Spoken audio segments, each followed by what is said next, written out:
look at what's going on, all right? And let's say we talk about a manager, I could do anything from saying, you know what, I'll do it myself, all the way through to, so what do you think you'd like to do? And, and here are 3 options, and which one would you like to take? So I might give some advice, but I'm going to be focused on helping them. If I'm mentoring, a mentor is somebody whose task it is to support you in achieving your goals or becoming more skillful in whatever. And research shows that people tend to choose mentors who look like them, who have often literally look like them, but or have followed the same career path, who they go, wow, I want to talk like that. I want to be able to do exactly what the mentor does. I want to follow in their footsteps. So there's an aspirational view around mentoring. But very importantly, a mentor will share their personal experience. Because a mentor is there as a parental figure almost, a father figure. In fact, mentor was a human being, an actual person. I don't know if you've been taught that. He was the best friend of Odysseus. Right? And Odysseus had a son, a little boy of about 6, called Telemachus. And he knew he was going off to Troy, and he said to his best friend, mentor, please, will you look after my son and be the father to him that I cannot be while I'm away? And that's where it came from. That's what mentors do. They share their experience, they share their stories, they're there to support you, they're there to guide you. And you may do more guidance or less guidance, but you're there to share. All of which is fantastic. If I'm a consultant, I'll help you solve your problem. If I'm a leader, my job is to help inspire you towards a new way forward. All fantastic. None of which are coaching, even if you do it nicely. So, what is coaching? Coaching is where I'm going to engage with you, the human being. I need to understand, not as a superior person that knows more than you, I need to understand what it is that you are thinking about. What is it that you are feeling? What is it that you are experiencing somatically in your body? Soma being the body. So what physiologically are you experiencing? And how does that cause you to relate to this situation or this person, this problem that you're facing?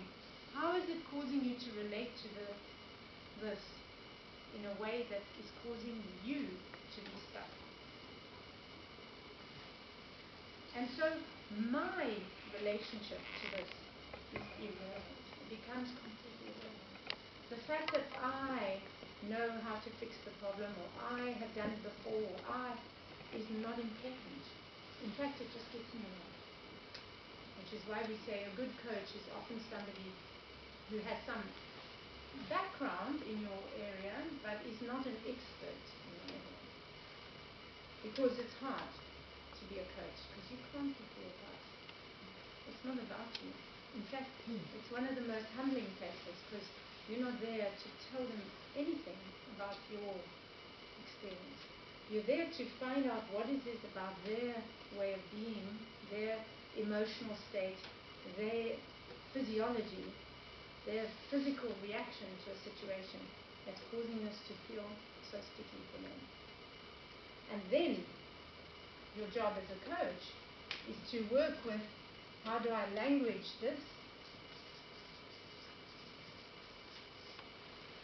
Because remember, our language creates our reality. And here's the difference where we differ quite strongly from the NLP, the neuro-linguistic practitioners, anyone who does neuro-linguistics. We differ from them. We say that you can have as many insights as you like. You can read all the self-help books you like, and we do. You go to and you read these lovely books, 7 Habits of Highly Effective People. So how hard can that be? I'll go and do these 7 things and I'll be highly effective. And then somehow it just doesn't work out that way. Why? Because an awareness doesn't mean I'm going to behave differently. So until your behavior changes, you haven't changed. Until your behavior changes, no change has taken place. Awareness is not the same as change. So we work in the area of practice.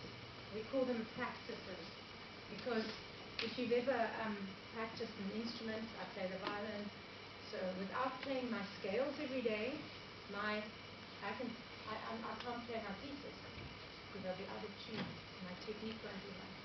If you're a golfer, unless you practice your swing, whichever way it goes, unless you practice your swing, you're not going to be a particularly good golfer, and so on. So practice are those small, little, micro, habitual patterns of behavior. Not the large actions that you take, that once or twice a week or whatever. Practice is something you do multiple times over and over again during the day. It's a habit. Something you don't even notice yourself doing. When something becomes an unconscious pattern of behavior, that is when change is fully in place. Until then, it's not. You haven't changed. And without change, you're not necessarily, these outcomes are behavioral, but they're not events. You can't say, I won the soccer award, or they are patterns, linked into patterns of behavior. So we don't work with solutions. We work with saying, what new capabilities does somebody need to develop? An improvement in capability, which leads to an improved and sustainable performance.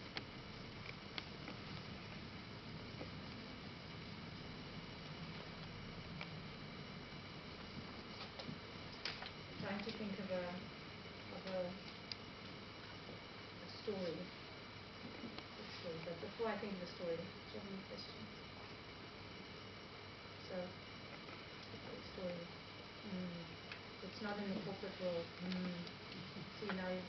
Okay, so I'll talk about a coachee of mine who was head of department of oncology at one of our big public hospitals in South Africa, which are hopelessly overcrowded, hopelessly underfunded, horrific conditions. And she's passionate about making a difference in the world. And she came to me, she said, Janine, I've been promoted to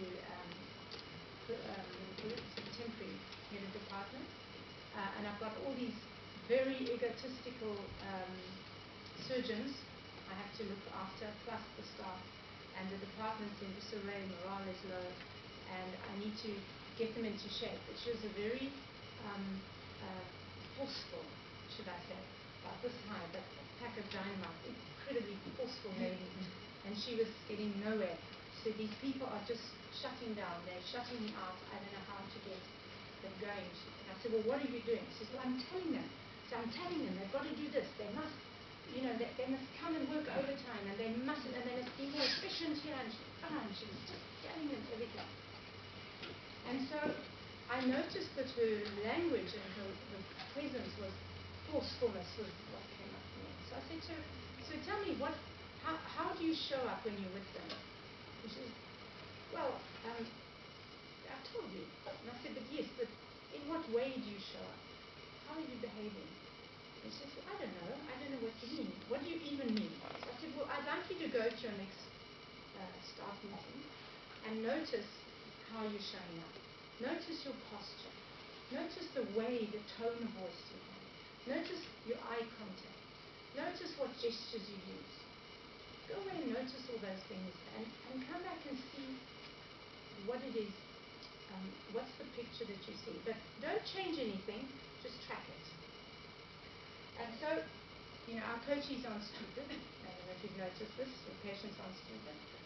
And she came back 2 weeks later. She said, "Oh, Janine, I've seen something." I said, "What?" She says, "I'm a walking, like, I can't remember that she used a very funny word. Anyway, she says, I'm this mad person." She said, I'm always shouting at people, and I'm interrupting them, and I'm like cutting them off. And, and the more I watch myself doing this, the more I go, why am I doing this? But I couldn't seem to stop. But that's how I am. I just keep bullying people into doing stuff. No wonder they don't want to do it for me. No wonder they don't enjoy working with me. No wonder they're being so rude to me, obstreperous. And trust me, surgeons can be very rude to each other. They put academics to shame. I can tell you. So she says, no wonder. So I said, well, what do you think you might like to change? She said, well, I tried, but I couldn't. She said, clearly I must stop talking so harshly, and I must, I said, okay. Because her patterns of behavior were all geared towards pushing her way into getting people to do what she wanted to do. And so we said, all right, until you're able to develop the capability to notice when you're being pushy, and that was the language she used, when I'm being pushy, until you even notice yourself doing it, you can't even begin to change. So the first capability we had to generate was the level of the capability to notice when she was being pushy. And once you have that, then you have the second outcome of coaching, which is I can be self-correcting. If I'm aware of a certain pattern of behavior, I have the possibility of being self-correcting. But here's the problem is, of course, sometimes awareness isn't enough. Sometimes there were some things she could stop on her own, like she stopped interrupting people. She managed to do that. But the pushiness, that impatience, she just gets so crazy with people, that was very, very hard for her. So I designed a practice. Initially, in the beginning of coaching, I as the coach might design a practice and offer it. But later on, coachees start designing their own practices. So the first practice we designed is, I said, okay, well, the pushiness, just as it's coming on, we noticed what it would feel like, and then I designed a pausing practice. Pause, breathe, ground. So she felt her feet on the floor. Sounds so simple, but she'd never stopped for a split second. She just ran all day long in that hospital. Pause, breathe, ground. And then she wrote down on a little piece of paper what she was going to say. And by that time, very often, of course, these highly intelligent people around her had already said or offered. But this practice allowed her to develop the capability to slow down long enough to let other people contribute. And to cut a very long story short, she managed to not only, she then generated, this is the third outcome of coaching, you become self-generating.